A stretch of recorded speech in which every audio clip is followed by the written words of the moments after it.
Yes, record. Okay, and there we go. Okay, ladies and gentlemen, welcome back to the Take Podcast with your host, Sean D. James. And I want to say thank you because today I'm blessed with the knowledge of a man who's doing wonders. So, thank you, Dr. Amir Rashidian, correct? My pleasure. Thank you. Okay, Yes, good. that's perfect. Very good. Yeah, I had a friend who had a podcast and they did a thing on names and how many people just let it slide. Like, oh, it's okay. No, no, it's okay. And it's like, no, your parents gave you that name for a reason. It needs to be respected. You're right. I appreciate that. No problem. Okay, so Dr. Amir Rashidian, you are, let's see, a doctor in chiropractic. You own your own practice, which is the Mid-Atlantic Center of Chiropractic. Yes. Okay, in Frederick, Maryland, a motivational speaker and the author of let's get it. It's Cracking the Stress Secret of How to Turn Pressure into Power. That title just sounds like we're gonna make you into a diamond. That's right. Now, the audience will hear this and they'll hear the accolades and the status. But let's start with the beginning. What got you to that point in life? Where did it all start for you? Well, I was 9 years old, and my father and I were traveling through these remote villages in Iran. And in one village, a woman went into labor. She was in tremendous amount of pain, and no one knew how to help her. There are no doctors in this village, no hospitals, and only a midwife. So this midwife came over and examined her, and then stood up and said, "I'm sorry, there's nothing I can do. There's no heartbeat. The baby's not alive, and this woman's not going to make it." And she actually left.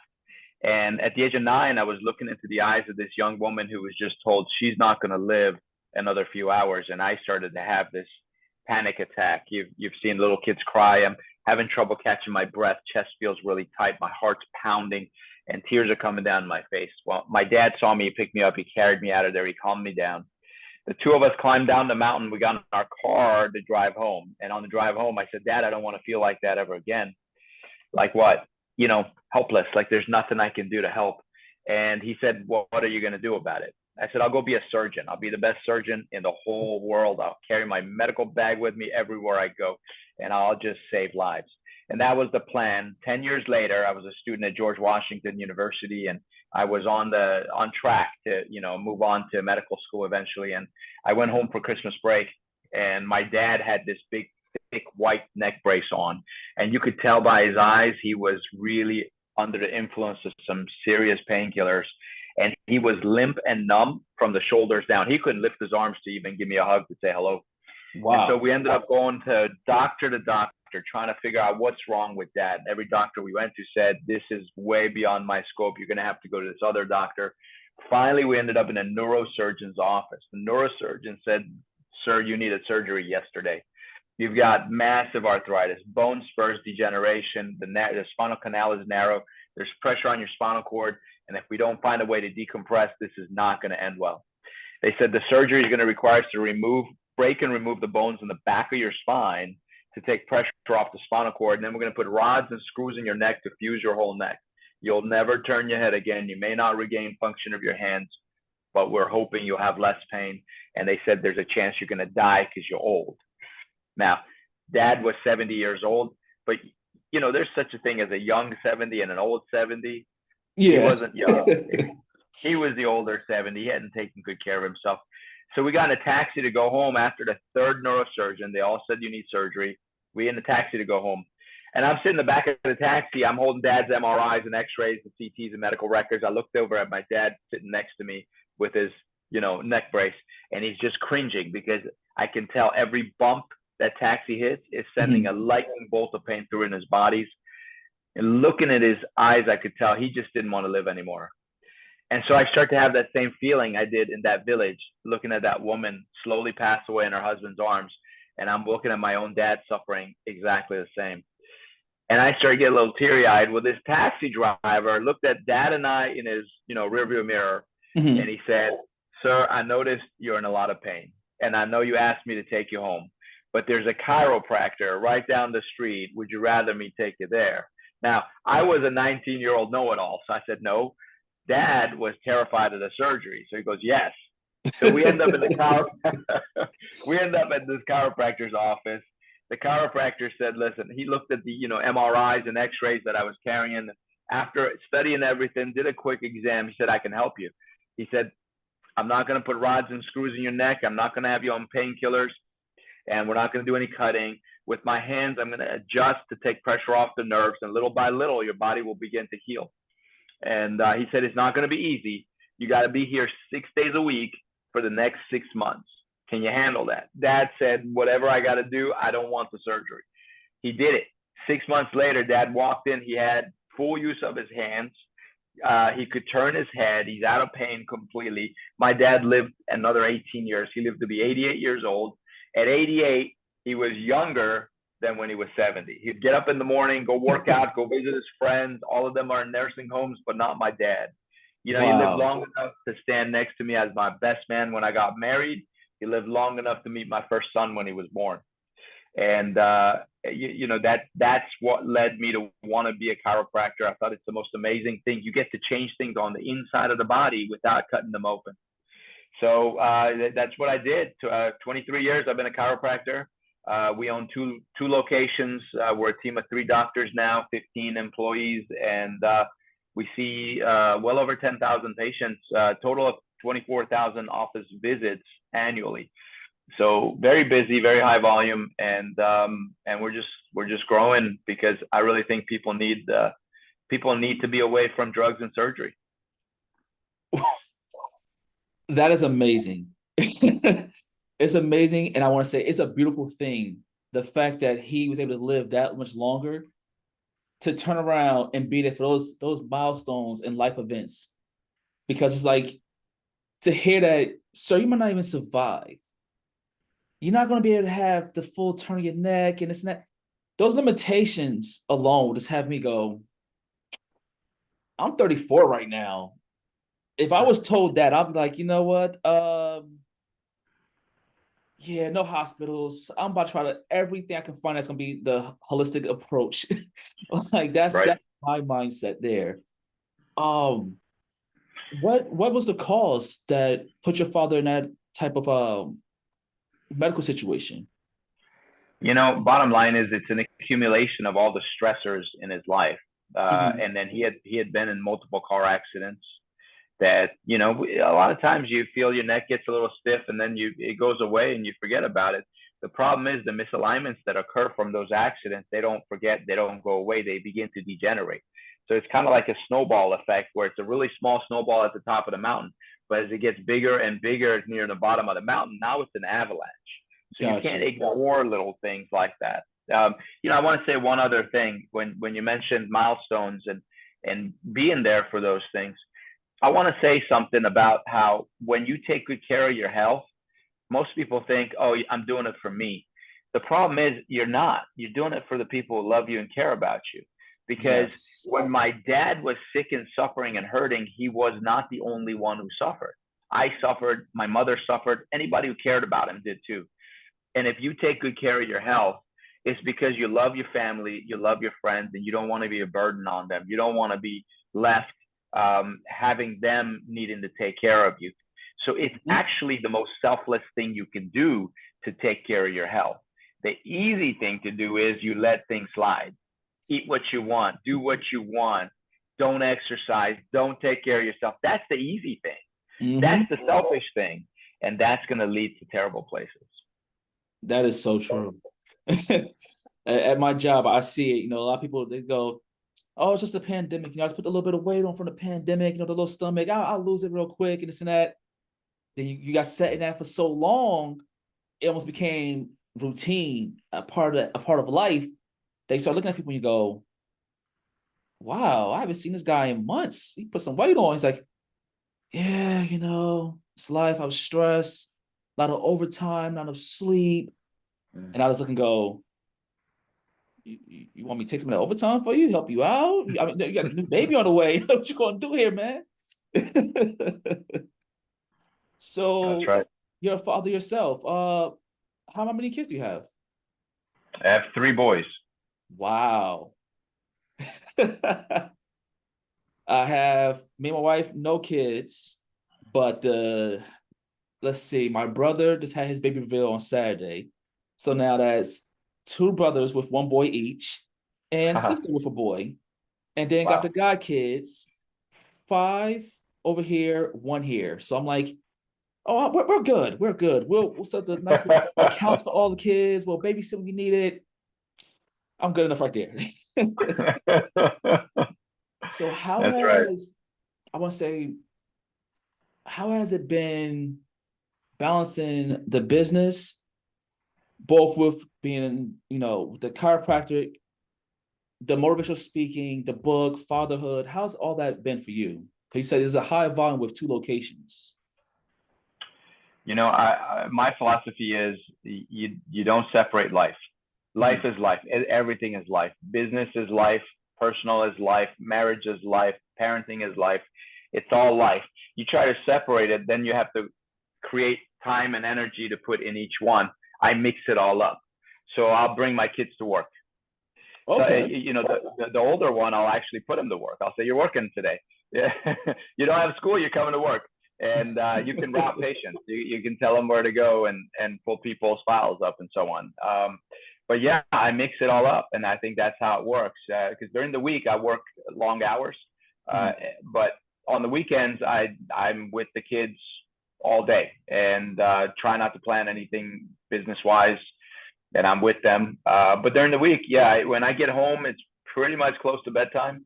So I'm Okay. the one who takes them up, pray with them, get them to sleep, maybe read to them a little bit, spend the last hour of the day with them.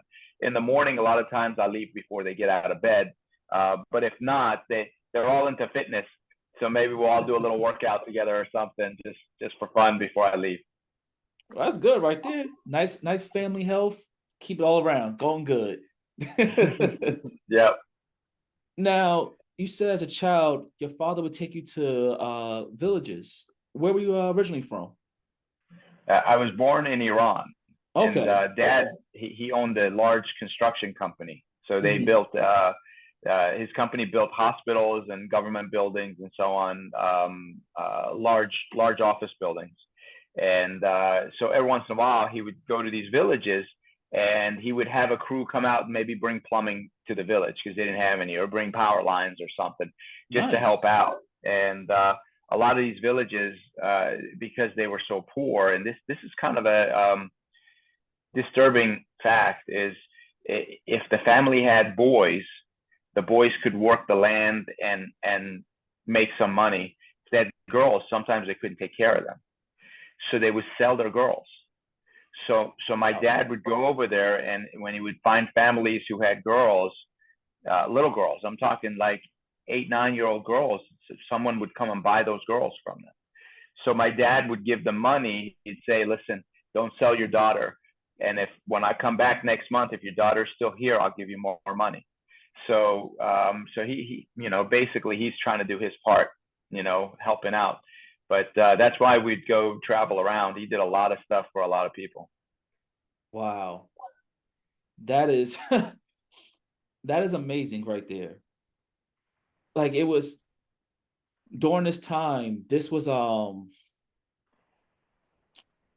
what was this? This was during okay, so this was definitely after me and my wife had watched a movie recently, Argo, Yes. about the whole thing that took place with the embassy. So Oh this is yeah, I like this was lived through way that. after that then. Um, he's not too far after, but yeah. So that was 1979 was the Uh-huh. revolution. So I was born in 74. Oh So from wow. Okay. 74 to 79, those first 5 years, life was amazing because we're living in lap of luxury. We would travel to Europe every summer. We'd spend at least a month, sometimes 2 months, just traveling around Europe, enjoying ourselves. If you were from Iran, they would see your passport. They would move you to the front of the line, treat you like you were, royalty just because you were from Iran. And then the revolution happened and everything changed. You weren't allowed to own two homes, so the government confiscated our beach house. You're not supposed to be very wealthy. You're not supposed to. So, anyways, I mean, a couple of dad's buildings got taken away by squatters. Like just homeless people just moved into because the economy wasn't all that great at the time either, and they just moved into his buildings, and the government said, "Well, you have to give it to them." So Wow. then the war started. Saddam Hussein decided to invade Iran. They assumed Iran doesn't have a government. They can't possibly have an organized military. So they came in to invade Iran. So I think it was a 10-year war. Lots of bombings in the major cities in Iran. And they were sending kids to the front lines, giving them guns to fight. So that's when we decided to leave and come to the U.S. Wow. It's like your parents did the right thing. like, no, he's not going to be a child of war. We're giving him that future that we started out with. We're going to make sure we keep it going. Right. So when you came to the U.S., what was the destination? We ended up in Los Angeles. And it was just my mother and I at first. So we're basically homeless with 2 suitcases and $500. You weren't allowed to take much with you. They only allowed a maximum of $500 to take with you when you leave the country. Wow. So, and we actually originally had 3 suitcases. The airline lost one of them. So, so we land here with 2 suitcases and $500, and we bounced around from place to place. So we ended up sharing a small apartment with another woman. She had 3 kids, so her and her 3 kids lived in one bedroom. My mother and I lived in the other bedroom, and we shared the living room and the kitchen. And that was in Thousand Oaks, California, just north of Los Angeles. Wow. So that must have been quite the upbringing during that time period. Yeah, it's a big contrast from where we were and what we were doing to this. But kids are resilient. You don't really care. You're happy. My mother and I used to go door to door on weekends because she was a nanny during the week, Okay. Monday through Friday, and then on weekends, her and I would go door to door and ask people if we could clean their house. So we clean homes on weekends to make some extra cash. Mm. So how was the integration into the school system for you? Yeah, I didn't speak any English, so I just sat Oh, in class and stared at the teacher. I couldn't tell what was going on, wow. but you sit there long enough, you start to learn. So, it took about a year later, I could, understand a few things. And 2 years later, I was fluent in English, and, then I was able to do everything. Okay, okay. So once you had that down, the mindset was, okay, I'm gonna do what I said. I'm gonna be that surgeon. And you just start hitting the books. Oh, yeah. Yeah. Part of the problem is I have really bad dyslexia. So I Oh, can't read very well. And I didn't know I had dyslexia. I didn't find out till I was 40 years old. So I was writing my first book, and that one's called The Stress Proof Life. So okay. I'm writing that book, and I every time I try to read it to edit it, I kept falling asleep. I thought this must be an awful book. I can't even stay awake for it myself. And eventually, I did some research. I found out I'm dyslexic, but I do remember, being in first grade, if the teacher would call on me to read out loud, Mm-hmm. all the kids in the class were always laughing. So I never wanted to read out loud. And if it takes you a minute to read one page, it takes me 10 minutes to read the same page. I read that slow. So, but the whole time I thought I was just dumb and slow, and which meant I have to work harder. So I would stay up all night studying. I would, put in 10 times the hours that everybody else put in just to get the grades, because I knew we didn't have any money.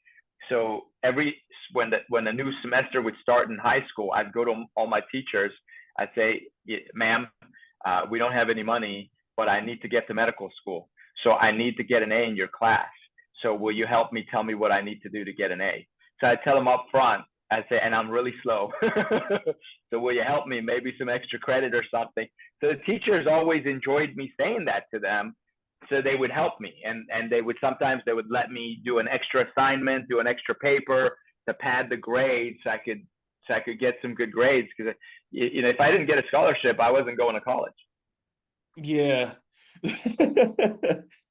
I that is a lot of work you did. Like that is to have those many obstacles. But it's like, okay, it's an obstacle, but it's there to be overcome. A lot of people will just go, it's not for me. Yeah, I'm just gonna graduate and just get a job, and I guess I'll be okay with that. I'll go work retail and I'll be okay. And it's like it shows what hard work and dedication truly get you in life. Yeah, there's a price to pay Yes. for everything.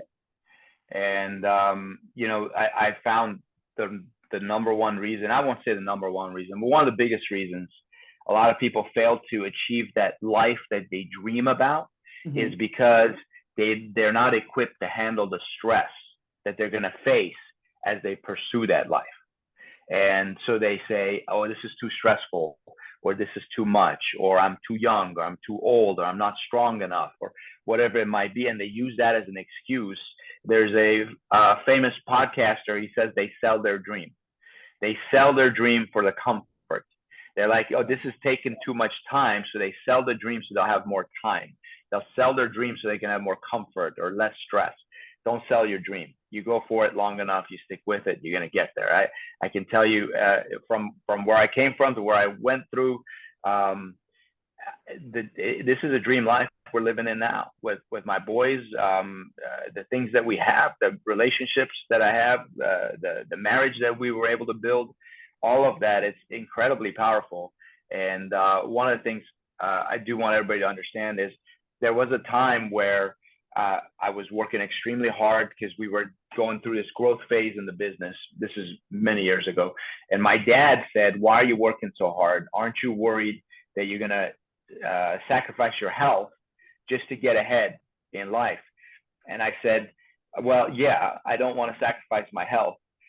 And I agree, success is worthless if you have to sacrifice your health for it.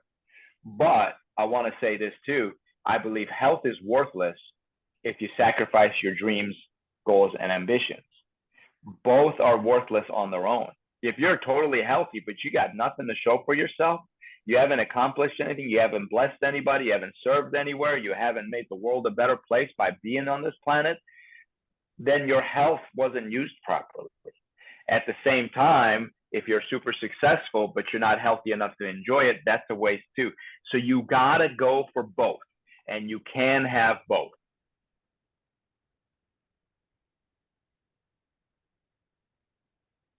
Is I feel so many people are stuck on the first part of just going, I have to just go hard. I'll sleep when I die. And you go, so you want to die sooner? I mean, your body needs to get healed at some point. You have to have a balance with that hard work you're doing. Otherwise, you're putting too much strain on your body, and you're not getting. It's like you said, like they're having too much stress. But the truth is, like it's not too much stress. You're just having stress in the wrong way. Right. Oh man, that's a good way of looking at it. That really is. So after medical school, how long did it take you to actually get your practice off the ground? So I graduated from chiropractic school in 2000. Okay. 2003, I opened my first office with a partner. Mm-hmm. And then 2006, I opened another office. And 2020, I opened our third office. Meanwhile, in '08, I sold my half of the first office to the partner. Okay. So, but yeah, it's like any business. You got to do the hard work in advance before you open your doors. So do the marketing. We didn't have the money to do advertising. So my wife and I again would go door to door. I was used to it because I used to do it when I was a kid with my mother. We used to ask people to clean their homes. So then we went door to door in our town here, and Mm-hmm. I would just say, "Hey, I'm a chiropractor. I'm moving to town. We're going to open an office near you. I just want to get to know the neighborhood. Can you answer a few questions for me?" Some people would slam the door in our face, and some people would invite us in and bring tea And some people would just stand at the door and answer our questions. But we met 1,000 people, Okay. and we hand wrote 1,000 thank you notes and sent it out to them.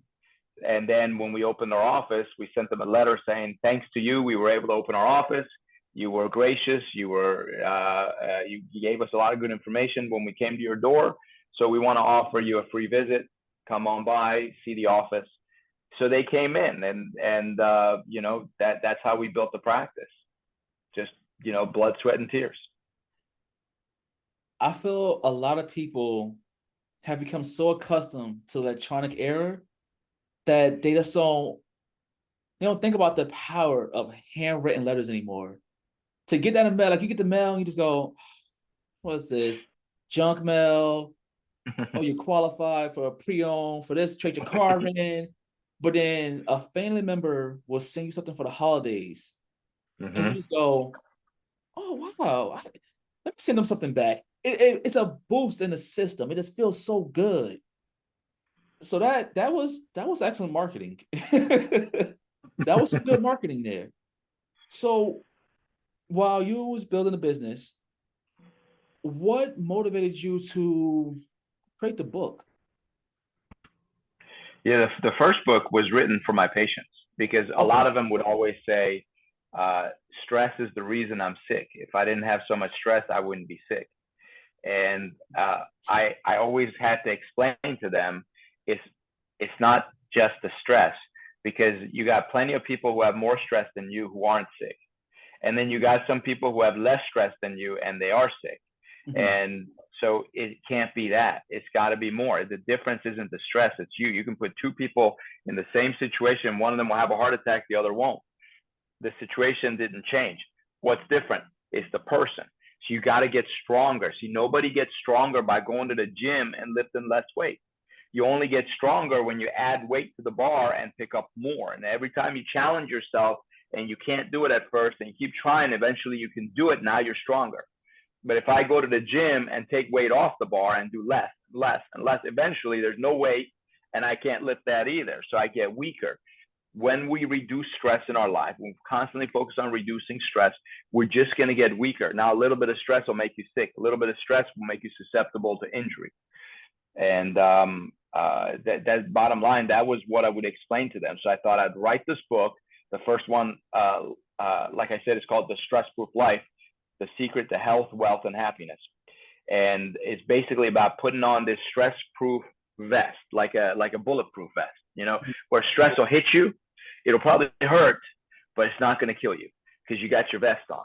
And you basically plan for that. So I talked about something called the Simple Seven things you should do regularly to keep yourself healthy. Then in the next book, this next book is written more toward for entrepreneurs, career-oriented people, C-suite executives, people who want to accomplish bigger things in life. And so I changed it to 10 steps instead of 7. And so it includes the first 7, but it has a few more. And bottom line is the concept is like a prize fighter who trains for the next fight. You got to train for what's coming down the road at you, so you don't get surprised by it. So you say, I want to start my own business. Okay, well, are you ready to pull some all-nighters? Are you ready to stay up till 4 a.m. handwriting thank you notes, for example? Are you willing to take on the stress of going door to door every day in the heat of the 97-degree August sun and go knock on doors wearing a suit? Then train for that. How do you train for that? Go train your body to be okay with less sleep every once in a while. Train your mind, train your physiology, and get ready for it. So some of those things are obviously chiropractic care is very powerful for getting the body ready for stress, because what chiropractic does is it makes your body more efficient by removing interference. Interference is anything that blocks the information flow from your brain to your organs. And so if there's a misalignment in the spine, sometimes it doesn't cause any pain, but it'll cause your blood pressure to be high, or it'll cause your lungs to not work properly, or your stomach to not work properly. And so we check and remove that interference. That's one. Another one would be early morning sun. Sunshine has UVB rays, which can have your skin convert cholesterol to vitamin D. So if you know, people are wondering, how does the sun give you vitamin D? Actually, the sun doesn't give you vitamin D. When it hits your skin, your body converts cholesterol to vitamin D. Cholesterol is a very good thing in the body, and I know it gets a bad rep. I don't know why. Well, I have some ideas, but cholesterol is the precursor to estrogen, progesterone, testosterone, growth hormone, cortisol. Every hormone in your body is made of cholesterol. In fact, every cell in your body, if you remember cell biology back in the day, the cell membrane is made of the lipid bilayer. Those are triglycerides, which is cholesterol.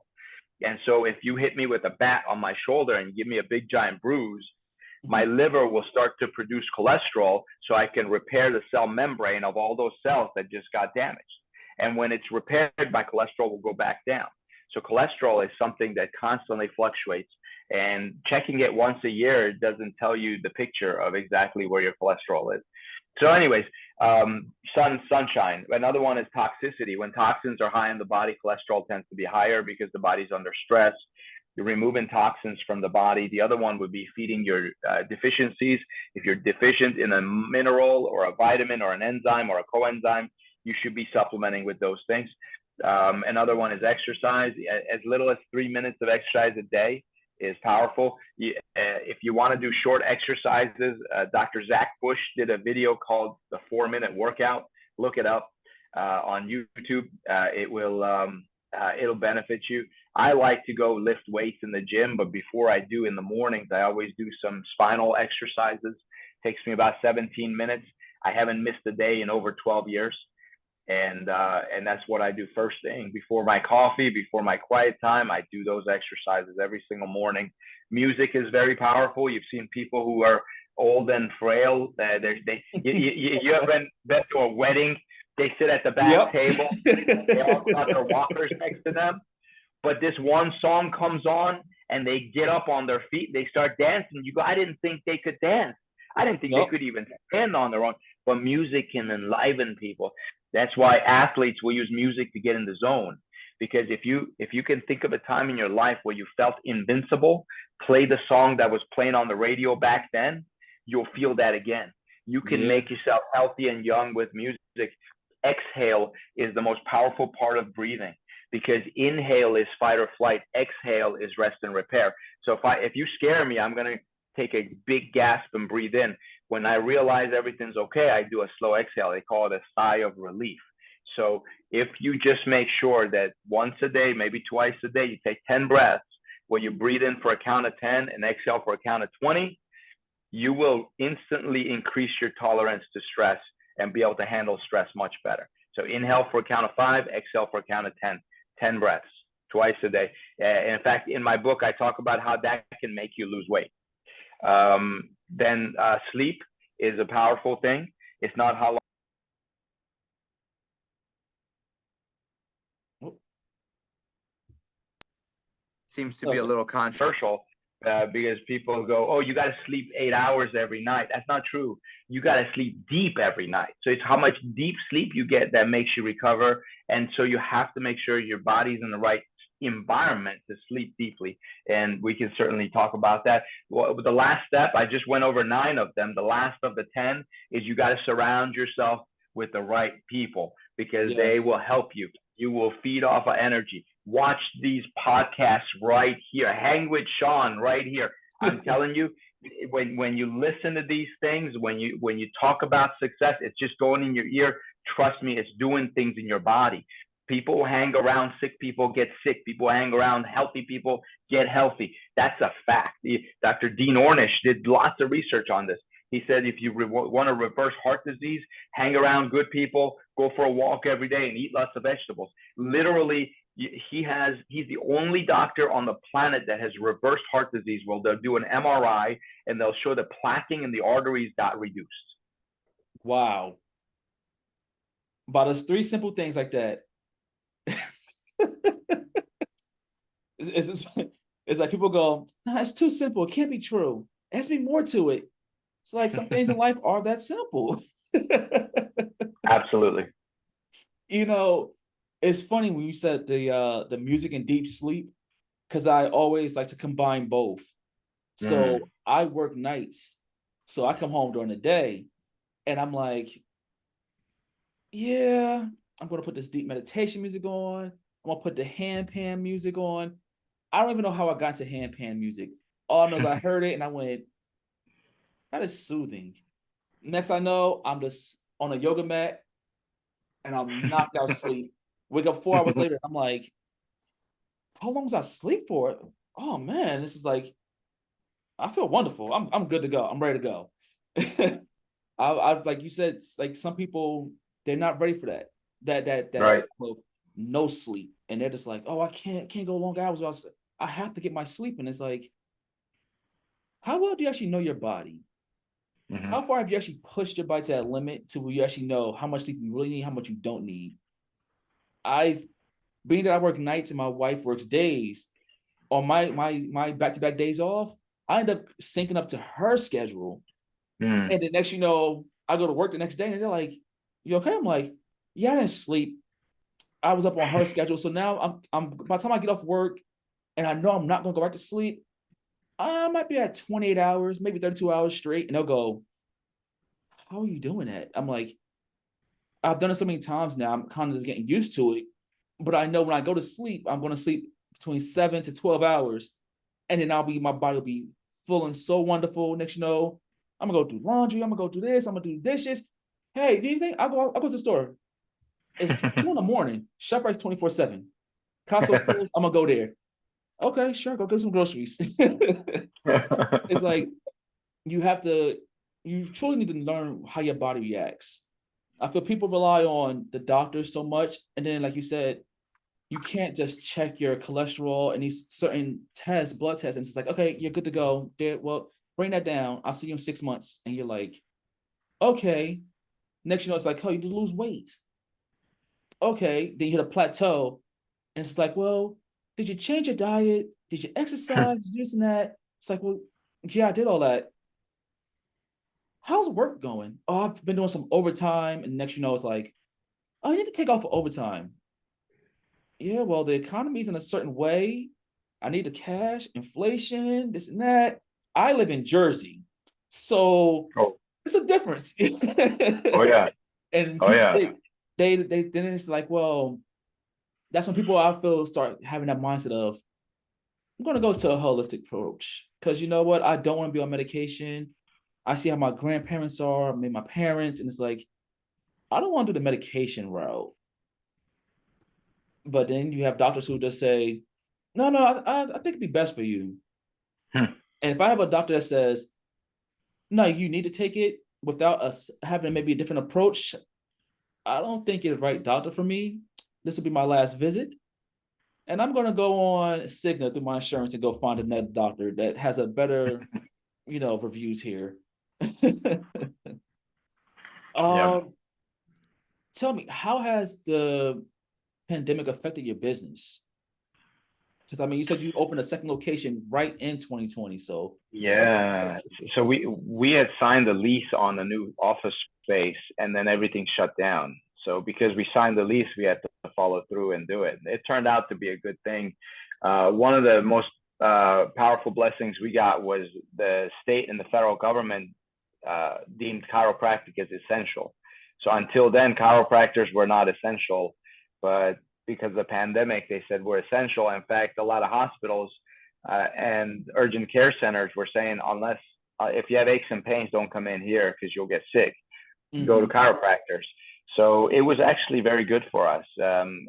At first, it was tough because nobody wanted to leave their house. But yeah. once things started to open back up and people were leaving their homes, chiropractic became popular, and we've been doing well. Well, that was a blessing indeed. That's right. uh, is there any plans on expansion anytime soon? Yeah, absolutely. Absolutely. So we have parameters and benchmarks. As soon as we hit those, we'll open our third office. The hardest thing is finding good chiropractors to join our team. So if anybody's listening, you're a chiropractor, contact me, midatlanticclinic.com. But that's it. We find the right chiropractors. We'll keep opening offices. Our brand is very unique. We're very successful at helping patients. We work on traditional chiropractic principles and philosophies, which is if I get you healthy enough, then you're less likely to get sick, less likely to get injured. And the goal is to stay that way. So our four-phase processes: feel better, get stronger, live longer, feel younger. And you have to do that in that order. So first you come in, we get you feeling better. Then our focus is let's get you stronger, because how healthy you are is determined by how much stress you can safely handle. So let's get you to be the kind of person who can handle a lot of stress without getting sick. Then we work on longevity principles, how to live longer. And then the last phase, how do we make sure you're always feeling younger? Gotcha. I would say this is most likely one of the things that people have to get you for every time. If they say, hey, we need a motivational speaker, we need somebody's going to keep our workforce feeling healthy. What can you do for us? I want to know what. Okay, so you say you plan on doing expansion. What brought you though to Frederick? Is Frederick, Maryland, correct? That's right. What brought you there as the catalyst for starting a business? Well, the first office we opened, we did it in Woodbine, Maryland, which is horse Okay. country. It's a really small, tiny town, 4,000 population. Wow. And there wasn't, when we opened it, there was a tiny little grocery store, like a little restaurant, and another doctor who was a primary care doctor, and us. And then the town started to grow a little bit. But my philosophy was, if I go in a small town with very few people, word of mouth is going to travel much faster because everybody knows everybody. So we Yes. literally had people on horsebacks come up to the office, tie up their horse, and come in and get their treatments. And then as the town started to change a little bit, like within the next 2-3 years, I noticed a lot of my patients were coming from Frederick. So I thought that's probably the place we should open our next office, because that's where everybody's coming from. And so that's what we did. We opened there because we already had a base of people that could come with us over to that office. And that was when we went door to door and did everything else again. So that's how I ended up in Frederick. Frederick's a beautiful town. It's small. It's 65,000 population. Very historic. The downtown area, the Market Street, was at one point the top 5 best downtowns in America, just because it's so quaint and nice to walk down the street and look at all the shops. Amazing restaurants. Top Chef did an episode there at one of the restaurants. There was a competition there, and so anyways, lots of good food and lots of good restaurants. Nice place. Okay, ladies and gentlemen, if you wasn't sold on his bedside manner and his staff and the way he runs things, the town alone is going to bring you in. Oh, man. Okay, so I have a question for you I wanted to ask, and it was, what do you believe? Let's see, what was it at? Okay, what do you believe have been the 3 keys to the success in your business and in life, if they're different? Okay. So first off, you need to know what your values are. What do you stand for? What do you fall for? I believe it was Martin Luther King who said, if you don't know what you would stand for, you'll fall for anything. Yes. Something to that effect. Another person said, you need to know what you're willing to die for. So you have to have certain values, and you stick to those values. These are things you don't compromise. And so for me, God, family, and health, and then career are priorities. And so my focus is, how do I honor God, glorify Him in the things that I do? How do I serve people lovingly and joyfully? And how do I constantly build lasting relationships? Because business is about building relationships. So the relationships have to be important. And it's not so much the relationship with you and your customer or your client, your patient. It's your relationship with your coworkers, your relationship with your employees. And then another one is, how do I build something that outlasts me? Because eventually I'm going to go, I'm going to die and be gone. but what I build hopefully will continue to serve, continue to live out. And that's what business is. You can build a business that continues to do the things you want it to do. So those are the things I would stand on and focus on. So that would be one is core values. Another one is in business, I believe you have to have, we call it the culture of reverse accountability. So most employers will hold their employees accountable. And I say, no, you hold me accountable. Because if you're my employee, you're here because of me. Hold me accountable to provide you with a safe environment where you can thrive. Tell me what you need. I am accountable for you, not the other way around, which is very different than how the world is run today. The third one is we build a culture of, we have what's called an upside down org chart. So most org charts, you got the guy at the top, right? You got the executives underneath them. Then you got the upper management, the middle management, the customer service reps, and the customers are all the way at the bottom. Well, we flip that thing right upside down. I should say right side up. So I'm at the bottom of that pyramid. And the people I serve are above me, which is my, managers and leadership team. And then above that is the people who are directly serving the clients and customers and patients. And above them is the patients. And so this thing grows this way, not downward, but upward, and it expands as it goes up. So it's the exact same pyramid, the organization chart that most companies have, but it's upside down. The people on the bottom serve the people on top. Man, that right there is why a lot of businesses fail, and why you have such, people would say, toxic work environments or the work culture, because everybody, their phrase is, it rolls downhill. And it's like, why is it that way? And it's like, they're like, hey man, I don't make the big bucks. That's not my job. It's not my title. I don't have to do with that. But then you'll have meetings. They're like, hey, we got to be accountable to one another.